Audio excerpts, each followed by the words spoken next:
Começa agora um programa que traz tudo sobre o livro mais lido em todos os tempos. Apresentamos O Som do Livro.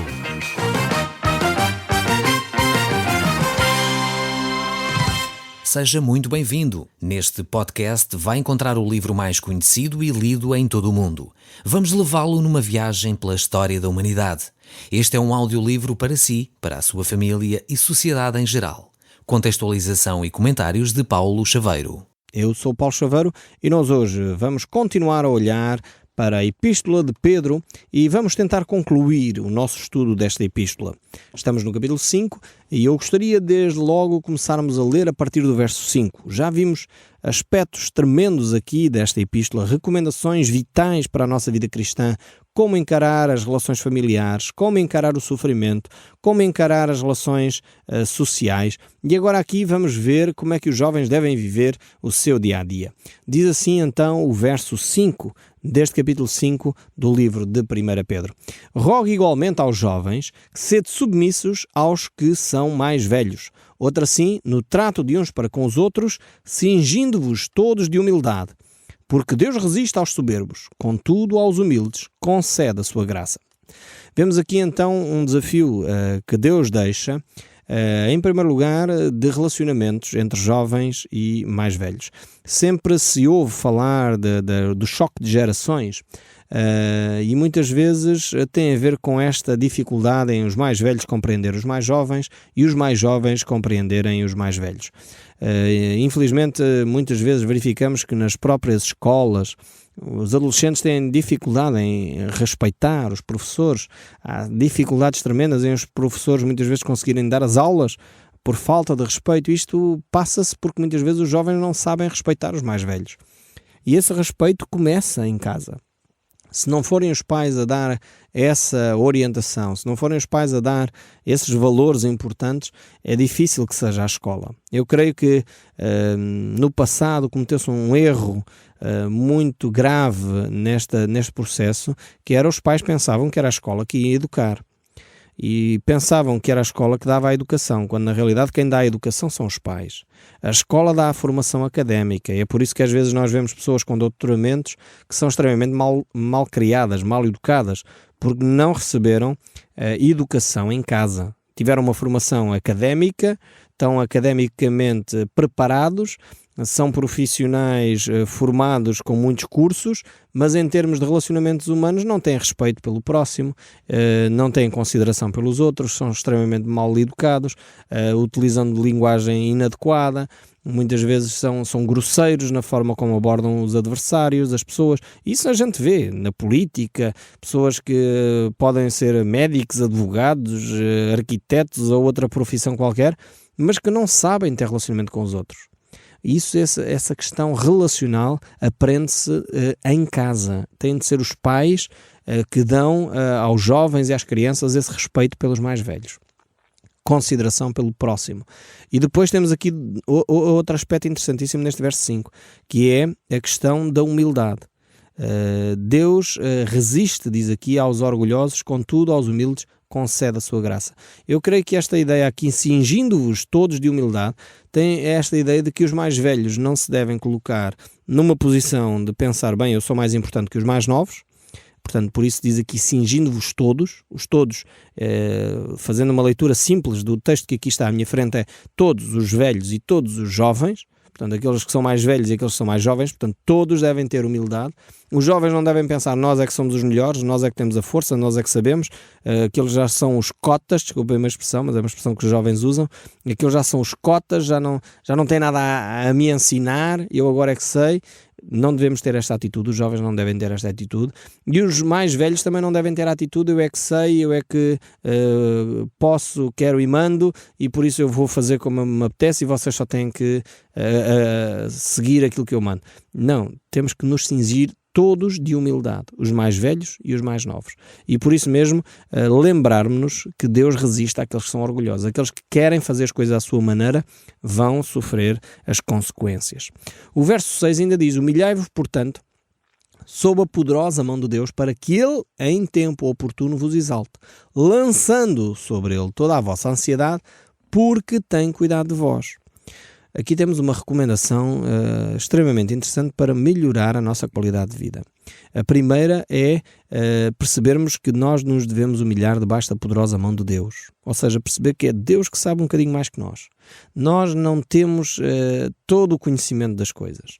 E se Deus dá orientações sobre a submissão, amor, humildade, mansidão, tranquilidade, nós deveríamos ter a humildade suficiente para dizer, ok, eu não percebo como é que isto funciona, mas eu submeto-me à orientação de Deus.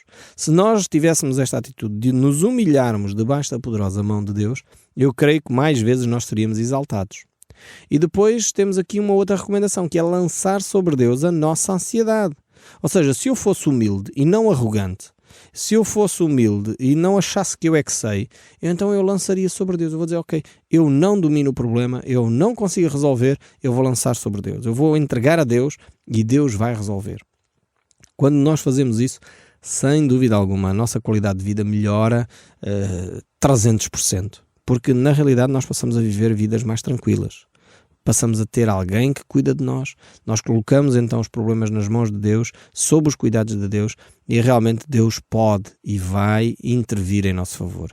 Essa ideia de que nós temos um Deus que está lá bem no céu, num trono qualquer, aí algures na galáxia, e que não tem tempo para nós, não sei onde é que nós fomos buscar essa ideia. E depois, mas eu não quero incomodar Deus com as minhas coisas. Mas quem é que disse que você incomoda em primeiro lugar? Segundo lugar, Deus alguma vez lhe disse que está a incomodar? Porquê é que você se preocupa com isso? É mais uma atitude de orgulho, no sentido de eu dizer, eu resolvo por mim próprio, eu sou capaz de dar a volta. Humilhai-vos debaixo da poderosa mão de Deus. Lançai sobre Deus a vossa ansiedade, porque Ele tem cuidado de vós.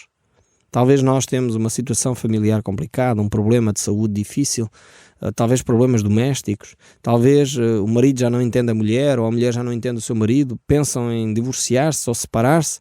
Será que Deus não compreende e não pode fazer nada por esta situação? Será que nós podemos lançar este assunto nas mãos de Deus? Será que nós podemos confiar que Deus vai agir em nosso favor? Podemos orar e clamar a Deus para que Ele intervenha? É aqui que realmente Deus faz toda a diferença. Naquilo que nós podemos fazer, não há necessidade de intervenção de Deus. Deus é o Deus dos impossíveis. É onde já não há esperança, é onde já não há capacidade para nós resolvermos que Deus intervém. Por isso Ele é Deus e nós não. Mas quanto mais cedo nós percebermos isso, quanto mais cedo nós entregarmos a nossa preocupação nas mãos de Deus, ela não se torna em ansiedade, ela não se torna em doença, não se torna em sofrimento, porque nós entregamos e fizemos-lo atempadamente. Por isso realmente devíamos viver vidas mais tranquilas. O apóstolo Paulo reforça esta ideia que Pedro dá e, enfim, nós encontramos várias vezes esta expressão. O próprio Jesus diz a mesma coisa. Paulo, por exemplo, aos Filipenses, no capítulo 4, verso 6, ele diz: não andeis ansiosos com coisa alguma. Em tudo, porém, sejam conhecidas diante de Deus as vossas petições pela oração, pelas súplicas com ação de graças. Veja bem que o apóstolo Paulo reforça muito claramente esta ideia. Jesus diz o mesmo. Ele diz: se Deus cuida dos lírios de campo, se Deus cuida dos pardais, dos passarinhos, quanto mais valeis vós, homens de pequena fé. Será que Deus se preocupa com a natureza e não se preocupa connosco? Será que Deus tem um trabalho imenso para pôr uma flor que hoje nasce e amanhã parece para nascer com aquela beleza e não vai cuidar de nós? Realmente Deus tem cuidado de nós. O verso 7 aqui do apóstolo Pedro, capítulo 5, ele diz exatamente isso. Deus tem cuidado de vós. Graças a Deus por este cuidado do nosso Senhor. Notemos agora o verso 8, diz: sede sóbrios e vigilantes. O diabo, vosso adversário, anda em derredor como um leão que ruge, procurando alguém para devorar. Temos aqui uma imagem extremamente interessante que o apóstolo Pedro traz para a nossa reflexão. Por um lado, percebemos em primeiro lugar que Deus está do nosso lado, e se Deus é por nós, quem será contra nós? Perguntou o apóstolo Paulo, e reforça aqui a ideia do apóstolo Pedro. Não fiquemos atemorizados. Eu creio que nós, no nosso país, gostamos muito de andar aterrorizados e atemorizados com o diabo, e somos um povo muito supersticioso. É por isso que tantas igrejas conseguem prosperar a vender água daqui, água dali, pedacinhos de madeira da colá, vassouras da coli, que é para varrer os demónios, porque nós somos um povo extremamente supersticioso, gostamos destas coisinhas. É por isso que vamos aqui e ali, compramos uma velinha, compramos um lencinho, compramos não sei o quê, que é para isto dar sorte. Mas isto não é o que a Bíblia ensina.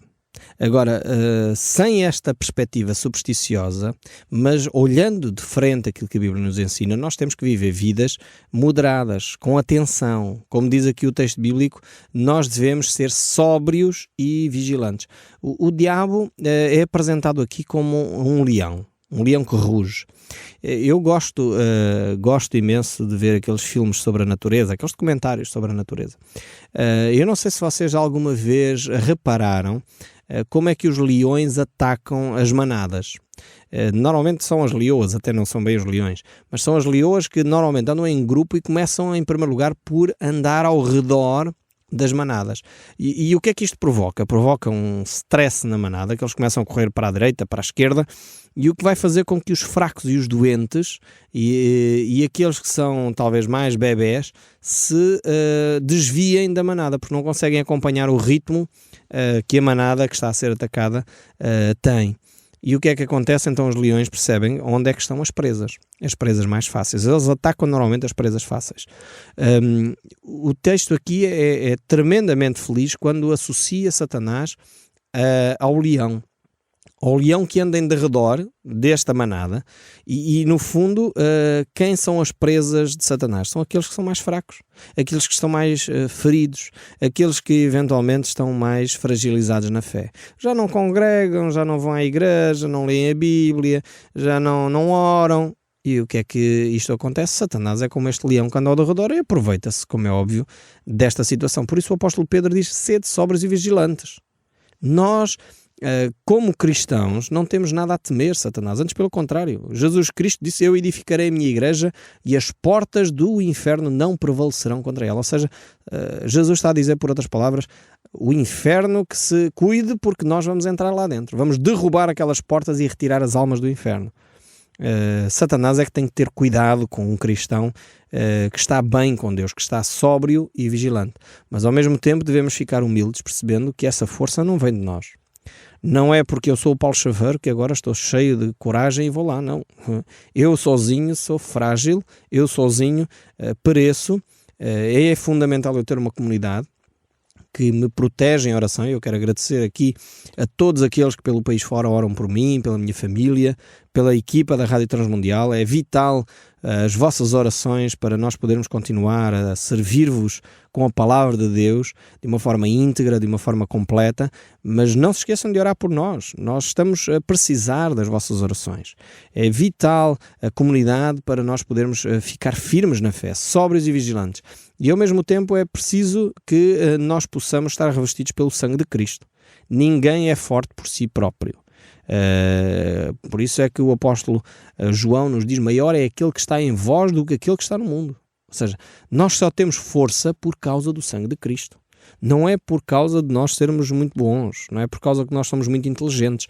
Não, é pelo sangue de Cristo que nos protege. É esse sangue de Jesus que nos dá autoridade para poder fazer frente e resistir a Satanás. E ele fugirá de vós.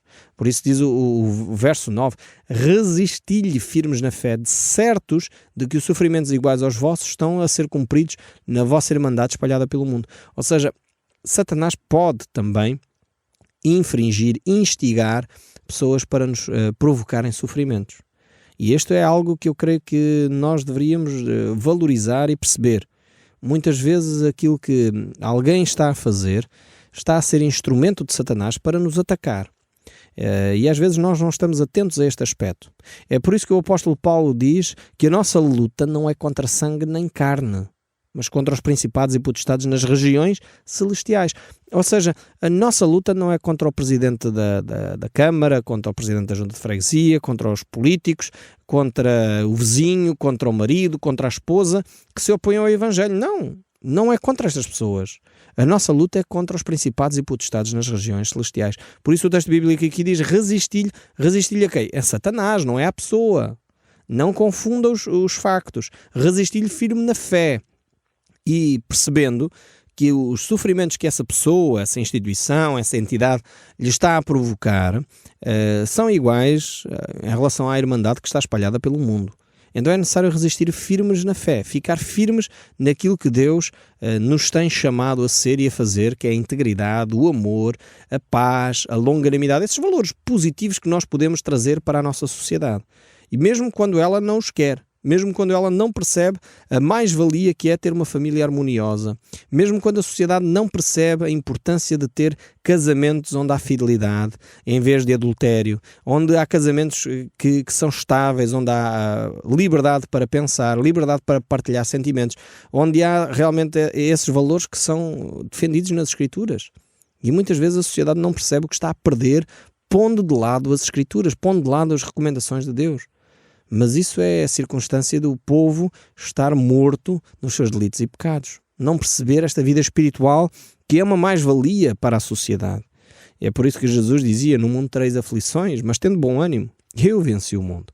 Então o mundo não compreende esta linguagem de Deus. Pode até entender algumas coisas, mas não compreende o sentido verdadeiro e espiritual. Ele não percebe que está a ser influenciado este caminho que os casais estão a viver, de destruição, em que quase 50% dos casamentos chega a divórcio. As pessoas não percebem que isto é algo que provém de origem espiritual. Satanás está a querer destruir a nossa sociedade. Quando as pessoas não percebem que a nossa sociedade não se renova, não há filhos que as pessoas tenham suficientes para renovar e não há incentivos sequer para que as famílias cuidem e tenham mais filhos, não se percebe que nós estamos a autodestruir-nos.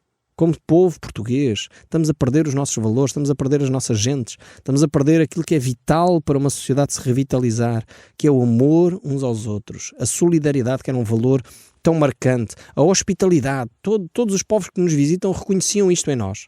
E nós estamos a perder este valor. A hospitalidade, saber receber bem aqueles que nos visitam do estrangeiro. Era algo tão marcante na nossa sociedade que é uma pena nós já nem reparamos que não somos. Achamos que estamos a ser sofisticados e não acolhemos as pessoas com o carinho que deveríamos.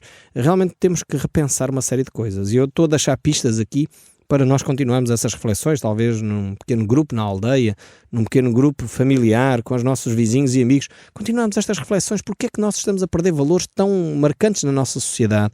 E isto eu creio que está relacionado com este assunto. Satanás quer matar, roubar e destruir. Mas Jesus Cristo veio para dar vida e vida em abundância. E na medida em que nós retiramos Deus das nossas vidas, nós perdemos tudo aquilo que é essencial. Porque a nossa vida é mais do que os bens materiais. E ainda que a política queira trazer benefícios materiais, se não facilitar a reflexão de ordem espiritual, o povo perece. A alma portuguesa vai morrer.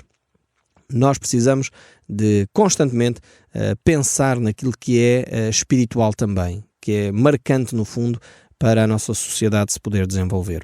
Mas voltando aqui, o verso 10 ainda diz: Ora, o Deus de toda a graça, que em Cristo vos chamou para a sua eterna glória, depois de terdes sofrido por um pouco, Ele mesmo vos há de aperfeiçoar, firmar, fortificar e fundamentar.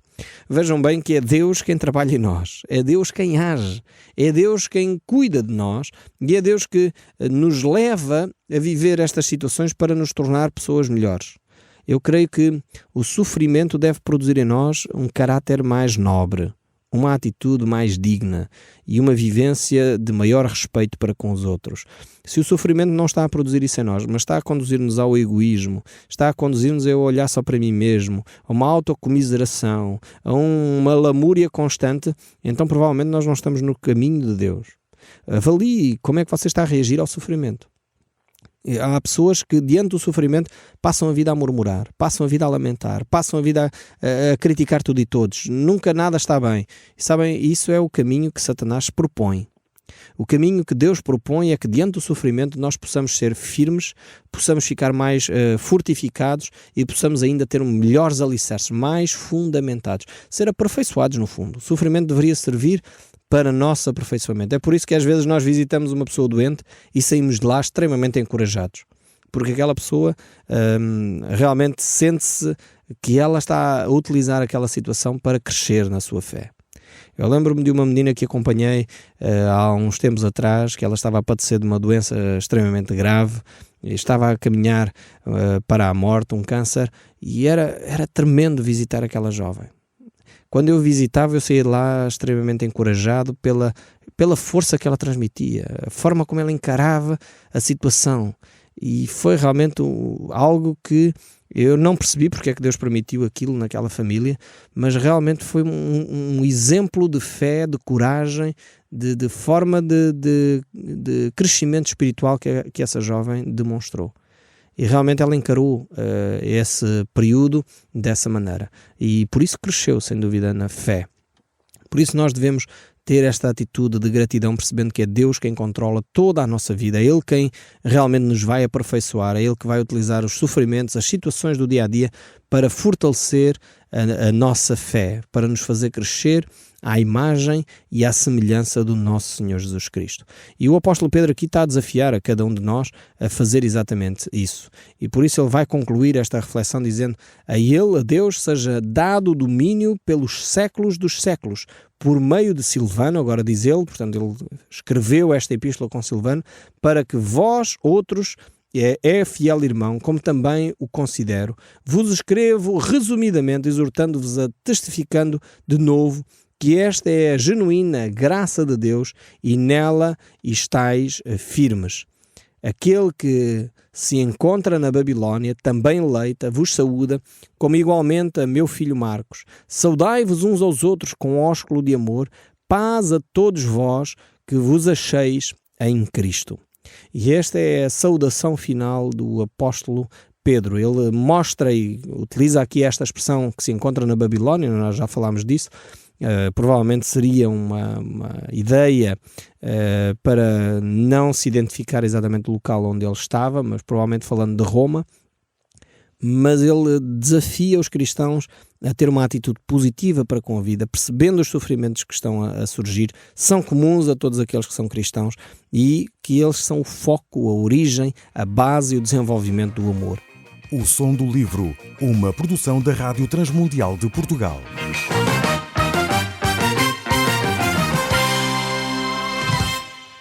RTM. Conhece todos os nossos programas em rtmportugal.org. Uma produção da Rádio Transmundial de Portugal.